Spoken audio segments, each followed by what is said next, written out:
Break બાદ આપનું સ્વાગત છે। મથુરામાં આખરે જે ઘટના બની, 25 લોકોનો નરસંહાર કરનાર માસ્ટર માઇન્ડ આખરે છે કોણ?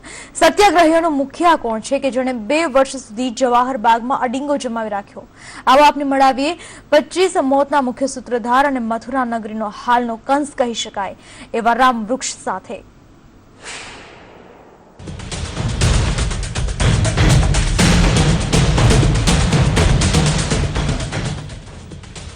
पच्चीस लोकोना मौतनो मुख्य सूत्रधार छे आ राम वृक्ष यादव।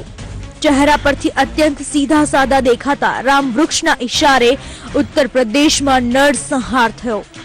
रामનું નામ ધારણ કરીને કૃષ્ણનગરી મથુરામાં તાંડવ કરનારા આ શખ્સના કારણે જવાહર બાગમાં ખેલાયું મોતનું તાંડવ।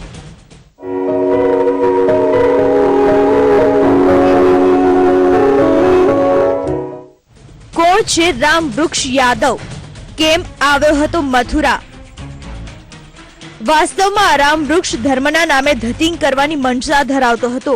ઉત્તર પ્રદેશના ખ્યાતનામ જય ગુરુદેવનું શિષ્ય હતો આ રામ વૃક્ષ। વર્ષ 2012માં જય ગુરુદેવનું મૃત્યુ થયું। મૃત્યુ બાદ તે પોતે જય ગુરુદેવની ગાદી પર નજર રાખીને બેઠો હતો। ગુરુ ગાદી હાંસલ કરવા માંગતો હતો અને તેના માટે તે દાવો પણ કરતો હતો, પણ જ્યારે તેની દાળ ગળી નહીં તો ધર્મના નામે તેણે શરૂ કર્યા કાવા દાવા।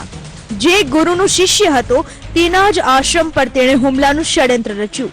પોતાની માંગોને લઈને ધરણા કરવા માટે તેણે મથુરામાં 2 દિવસ માટે જગ્યા માંગી અને આ જ જગ્યામાં 2 વર્ષ સુધી જમાવ્યો અડીંગો।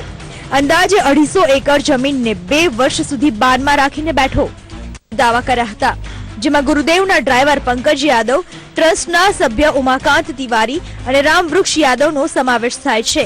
જય ગુરુદેવ ઇટાવાના રહેવાસી હતા અને તેમનો ડ્રાઈવર પંકજ યાદવ પણ ઇટાવાનો જ રહેવાસી હતો।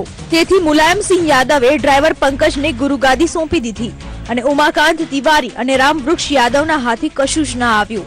પરિણામે રામ વૃક્ષ યાદવે ગાદી માટે કાવા દાવા શરૂ કર્યા। દિલ્હીથી અજય યાદવ સાથે બ્યુરો રિપોર્ટ, સંદેશ ન્યૂઝ।